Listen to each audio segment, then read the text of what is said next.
the topic is going to be loyalty, but if it's loyalty, then I guess it's loyalty to my culture. Good. Yeah.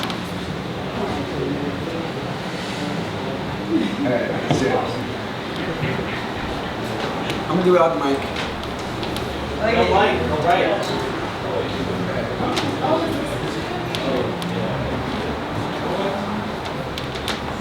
Francisco has always worked the apple orchards and melon fields. See, he is what others call a legal alien.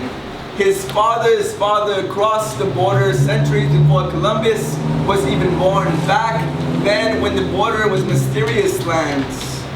See, Francisco smells the air and will know when to head north. He will even sleep with his clothes off just so his children can have warm blankets. Back in El Paso, there are children and teenagers who go through a hole in a silicone fence. See, they tiptoe over beer cans and drink the green bubbling water. Chemicals coming from an industrial point pipe. And as Francisco's fingers turn numb from picking apples, he remembers how he too drank from that spout once and became sick. How he worked away weeks of sickness by sweating and working harder and sweating until he sweat all out. He seems to care for everything back then. Work. This ticket that I have now, it didn't come easy. It came by generations of people coming before me. Sheep herders, miners, foot workers, carpenters, slaves, maids, everyday devout Catholics, common sense folks. And they each have a dream, nourished with laughter, raised swords, sopped around the roots until the next generation decided to cut the branch and kill the dream. 13 Mexicans, each having to pay $250 to $500 to a coyote, smuggling across the United States to work. And you see the youngest, well, she was 13 and she died wanting to work. Man, she would have done anything for you. Wash your dirty clothes, scrub your dishes, clean your toilets. Yet today, no one cares who she was, what her name was, who her parents were, what her dreams were. No, because to you, we are still just a bunch of wetbacks. Their blood freezing on us.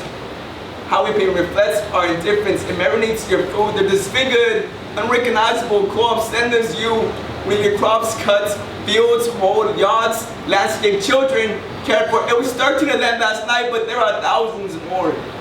In construction companies, restaurants, gas stations, fields that offer no Medicare, no education, no sanitary living. Shit, there are dogs, cats, rats, and birds that are treated kindly, and I don't know why, because no one works harder than our Mexican brothers and sisters. Yeah, we lack citizenship card papers, but so what? With a heart and a soul and a mind full of dreams, we are worked and not paid, greeted when needed. But after the work is finished, we're carted back into cattle cars, vans, jail cells, livestock pens. So don't sit there and tell me slavery has ended. That there's no prejudiced people, that we're all the same when you know that we're not. We have to work twice as hard as them only to get half of what they have. We are chased off the fields before we get paid. We die from pesticide poisoning.